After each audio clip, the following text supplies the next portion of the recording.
proud that on this, the great... Kami akan sentiasa mengingatnya dengan kesyukuran, kata Perdana Menteri dalam ucapannya, bantuan yang telah kami terima dari Great Britain dalam perjalanan menuju kemerdekaan. Dengan nama Allah yang Maha Murah, yang Maha Kasiani, akan kekal menjadi sebuah negara demokrasi yang merdeka dan yang berdaulat serta berdasarkan kepada kebebasan dan keadilan dan mengekalkan keamanan di antara segala bangsa. Kuala Lumpur, 31 hari bulan Ogos tahun 57. Merdeka! Merdeka! Merdeka! Merdeka!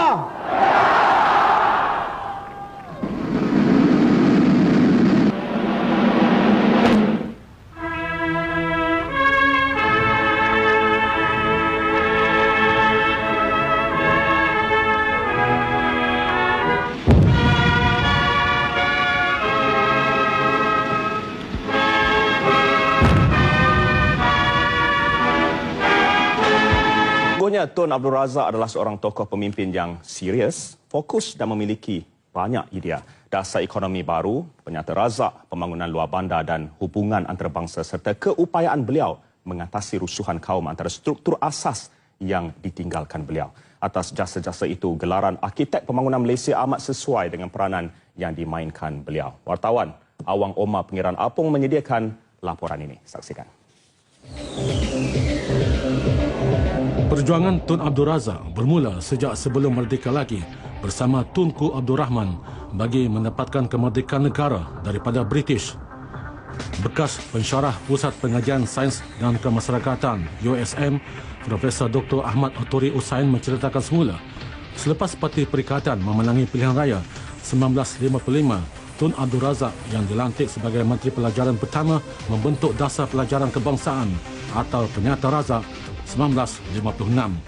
Tun Razak diingati ada dua perkara yang paling diingati, iaitu beliau telah mewujudkan satu laporan yang dipanggil laporan Razak, laporan pelajaran. Selain daripada itu, beliau juga telah mengasaskan dasar ekonomi baru, memberi fokus kepada ada dua perkara. Yang pertama, membasmi kemiskinan. Yang kedua ialah nak menyusuni semula masyarakat yang berbilang kaum ini.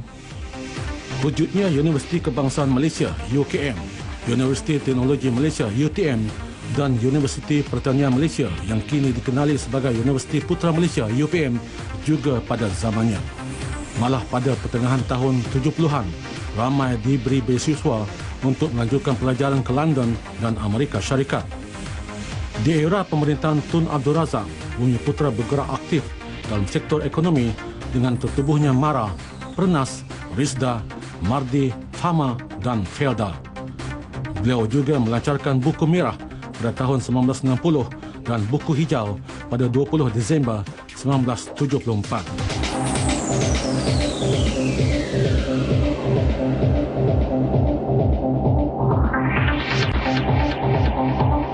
Hubungan dengan negara luar juga diperkukuhkan dengan menjalin hubungan diplomat sama China pada 31 Mei 1974. Jalinan kerjasama itu merintis perpaduan serupa negara-negara ASEAN lain dengan China. Saya kira legasi perpaduan yang ditinggalkan oleh Tun Abdul Razak ini masih relevan pada hari ini. Walaupun dasar-dasar itu diperkenalkan dan digubalkan sewaktu negara kita berusia belasan tahun, dan kini usia negara kita sudah pun puluhan tahun dan akan datang ratusan tahun. Saya kira peninggalan itu adalah satu pemberian yang cukup bermakna kepada negara kita, dan dengan itu ianya harus kita teruskan. Ya, mesti diteruskan sudah tentu dalam keadaan pembaharuan semasa mengikut peredaran masa. Tun Abdul Razak akan sentiasa diingati rakyat, terutama kejayaannya mententeramkan huru-hara akibat rusuhan 13 Mei 1969. Di saat-saat akhir kepimpinan, Tun Abdul Razak tetap menyumbang buah fikiran serta perubahan. Walaupun sudah 40 tahun meninggalkan kita, pengorbanan arkitek pembangunan negara ini tetap disanjung tinggi. Kini, legasi kepimpinan Tun Abdul Razak diteruskan anaknya, Dato' Sri Najib Tun Abdul Razak sebagai Perdana Menteri ke-6. Perdana Menteri Malaysia yang ketiga, Datuk Hussein On, adalah putera Datuk On bin Jaafar, pengasas UMNO. Sebagai Perdana Menteri yang baru, beliau terus menggiatkan pembangunan sosial dan ekonomi negara.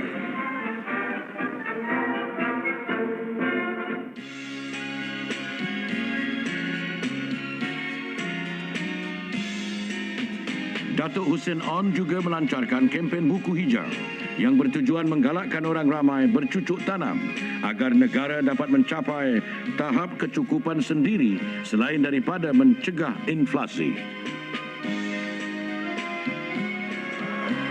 Bagi memenuhi keperluan tenaga kerja di bidang industri yang ketika itu sedang berkembang dengan pesat sekali, Datuk Hussein On memberi keutamaan dan perdagangan. Institusi-institusi ini begitu penting untuk melatih dan melengkapkan belia-belia kita dengan segala kemahiran yang dikehendaki oleh berbagai cabang sektor perdagangan dan perindustrian.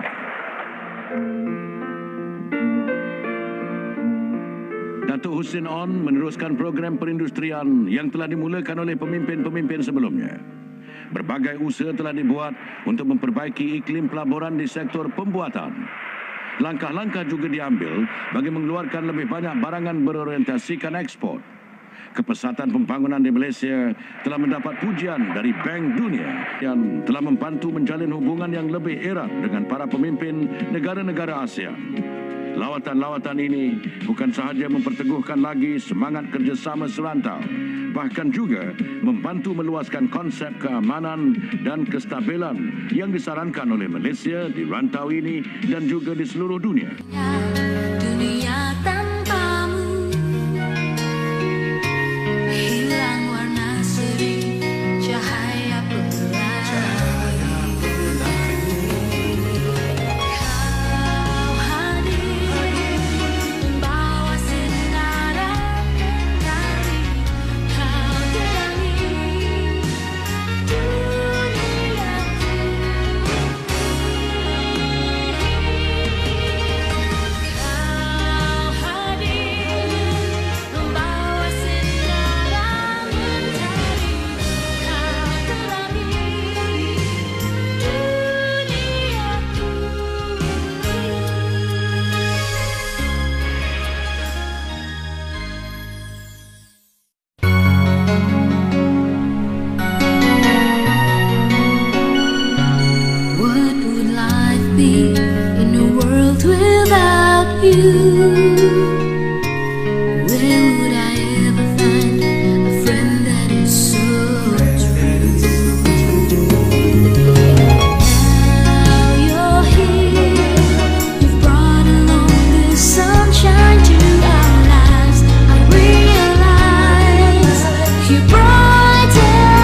dia berjiwa pejuang.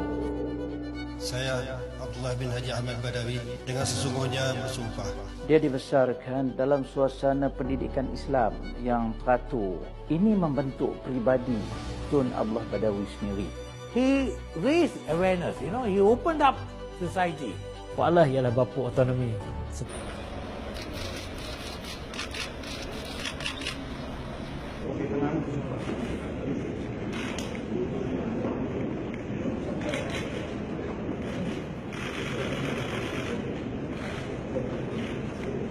Okey, duduk.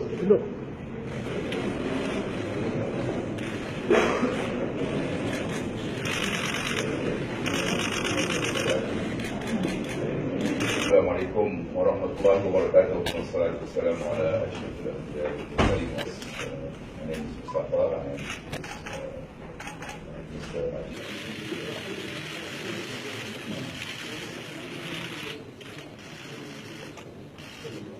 Bismillahirrahmanirrahim. Ladies and gentlemen, announcing the arrival of the Honorable Mufti Muhammad.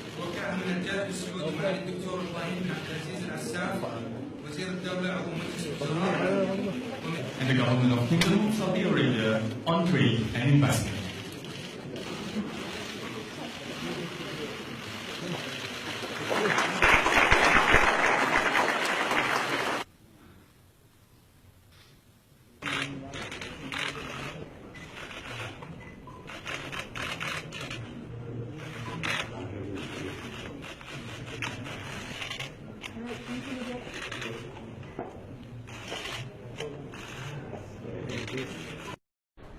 Thank you very much. It's great to have the Prime Minister of Malaysia and his very distinguished delegation with us today. We were talking about trade, very large trade deals. We're working on one deal where between 10 and $20 billion worth of Boeing jets are going to be purchased. General Electric engines will be purchased, and many other things. Also, Malaysia is a massive investor in the United States in the form of stocks and bonds in the stock exchange, and they have to be very happy because we're hitting new highs on almost a weekly basis. And so we're very proud of our stock market, what's happened since I became president. So I congratulate you on those investments. But I just want to say it's an honor to have you here. It's an honor to have your delegation with us. I believe you'll be at the United Nations next week, and a lot of folks are going to be at the United Nations next week. It should be an exciting week, and we look very much forward to that. But I want to thank you very much for all of the investment you've made in the United States. Also, the Prime Minister has a major role in not allowing ISIS, or as you say, Daesh, and others to exist.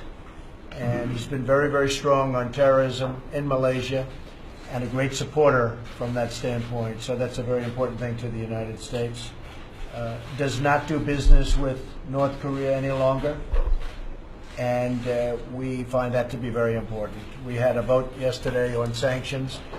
We think it's just another very small step, not a big deal. Rex and I were just discussing, not big, I don't know if it has any impact, but certainly it was nice to get a 15-0 vote, but those sanctions are nothing compared to what ultimately will have to happen.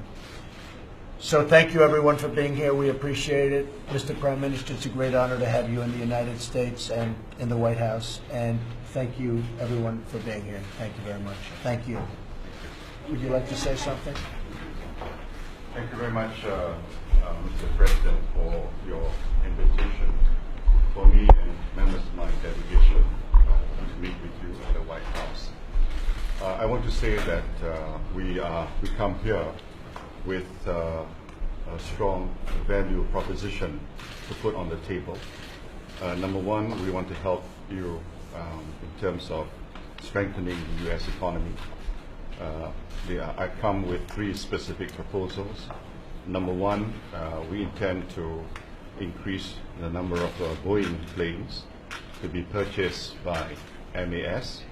We are committed to 25 planes of the 737 MAX 10 plus 8 787 Dreamliners. and there is a strong probability, not possibility, probability that we will add 25 more 737 MAX 10 in the near future. So within 5 years, the deal will be worth beyond $10 billion. That's one. We will also try to persuade AirAsia to purchase GE engines. Secondly, we have Employee Provident Fund, which is a major pension fund in Malaysia. They've got quite a big sum of capital to be exported. They have invested close to $7 billion in terms of equity in the United States, and they intend to invest $3 to $4 additional billion to support your infrastructure redevelopment in the United States. And thirdly, our sovereign fund, Khazanah, they have an office in Silicon Valley. They have invested about $400 million in terms of high-tech companies, and they intend to increase that investment as well. Secondly, the other goal of your administration, Mr. President, which is to make United States safe, and with that, the world safe. We are committed to fight Daesh, IS, Al-Qaeda, Abu Sayyaf, you name it. They are the enemy of the United States. They are also the enemy of Malaysia. And we will do our part to make sure that our part of the world is safe. We will also contribute in terms of the ideological warfare, because you need to win the hearts and minds. And the key to it is to support moderate and progressive Muslim regimes and governments around the world, because that is the true face of Islam. That is the authentic face of Islam. The more you align with progressive and moderate regimes, the better it would be in terms of winning the hearts and minds of the Muslim world. So, Mr. President, thank you once again. United States has always been our partner for a long, long time, and this year is our 60th anniversary of our relationship, and I hope that today's meeting will make it even stronger in the years to come. Thank you very much, Mr. President. Appreciate it. Thank you very much. Thank you, everybody. Thank you. Thank you.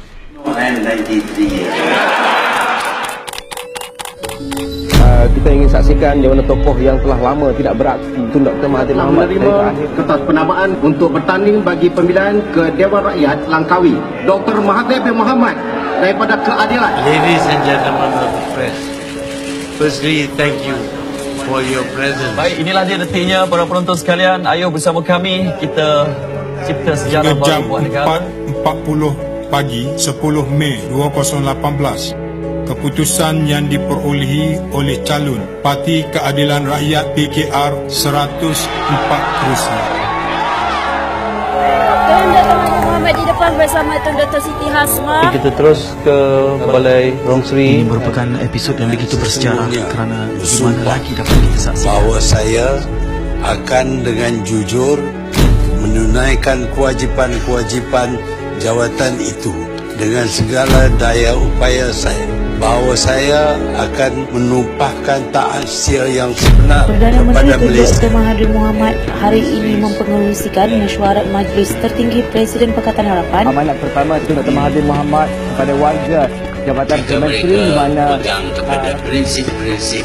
Perdana Menteri Tun Dr. Mahathir Mohamad mempengerusikan mesyuarat kabinet yang pertama hari ini. Antara yang hadir mesyuarat ini termasuk Menteri Keuangan Lim Guan Eng, Menteri Pertahanan Muhammad Sabu, Menteri Dalam Negeri Tan Sri Muhyiddin Yassin. Bacaan doa diadakan di pejabat beliau diikuti upacara menandatangani dokumen memulakan tugas Paduka beliau. Sri Sultan Brunei Sultan Hassanal Bolkiah tiba di Ibu Negara. Perdana Menteri Singapura Lee Hsien Loong mengadakan pertemuan dengan Tun Dr. Mahathir Mohamad. Perdana Menteri India Narendra Modi mengadakan pertemuan bersama Perdana Menteri. We have an ordinary cabinet meeting today. Governor of Bank Negara has submitted his resignation. Perdana Menteri Tun Dr. Mahathir Mohamad hari ini mempengerusikan mesyuarat Majlis Kewangan Negara 2018 di Putrajaya. Kalau di sini ada sesiapa nak bagi hadiah kepada saya akan ikut kepada Tan Sri, saya tak akan terima. The new government of Malaysia is going to be business friendly. We are going to welcome foreign direct investment. I have explained the financial problem faced by Malaysia, and towards solving this financial problem, I had requested for yen credit from Japan, and Mr. Abe, the Prime Minister, has agreed that they would study this request. Saya minta maaf kerana begitu ramai yang datang, sehingga tak mampu saya untuk bersalam-salaman dengan semua yang hadir. Lawatan rasmi Perdana Menteri Tun Dr. Mahathir Mohamad ke Jakarta. Saya harap persahabatan antara kita ini dikekalkan dan ditingkatkan kerana ada banyak manfaat yang boleh didapati apabila Indonesia dan Malaysia bekerjasama.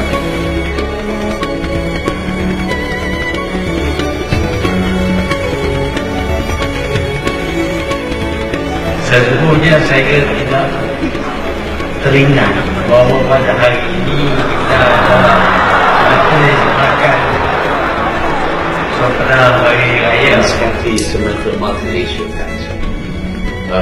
You cannot change that. I don't like disparities between rich and poor.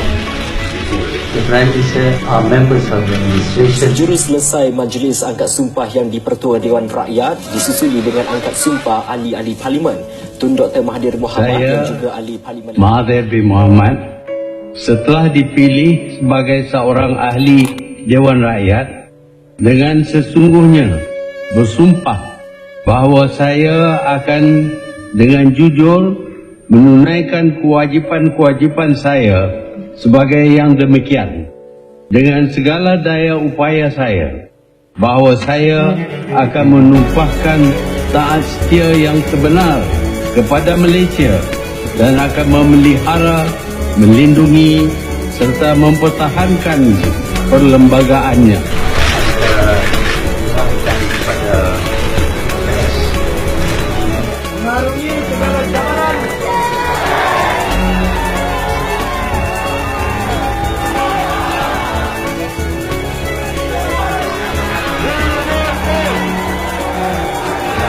Working 24 hours a day.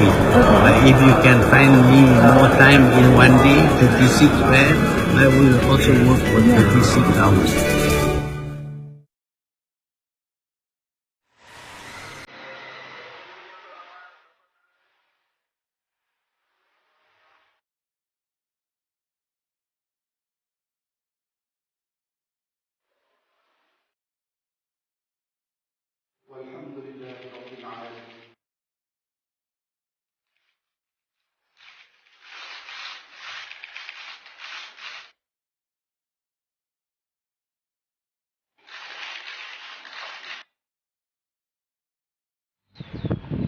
Sayyidina Muhammadin wa ala alihi wa sahbihi ajma'in. Allahumma anzil birahmatika ya arhamar wa ayadul lahumul ardu. Allahumma ighfir lana ya badi'as samawati wal ardh.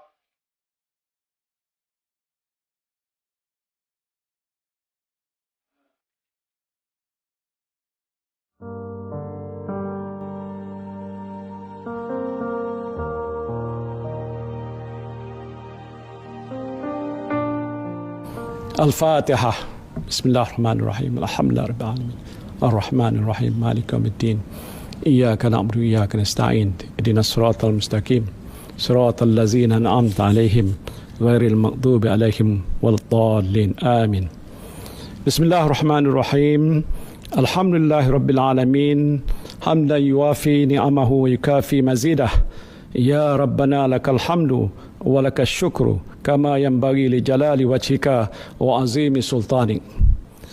Ya Allah, Ya Rahman, Ya Rahim, Engkau ampunilah dosa-dosa kami, Engkau rahmatilah diri kami, keluarga kami dan negara kami.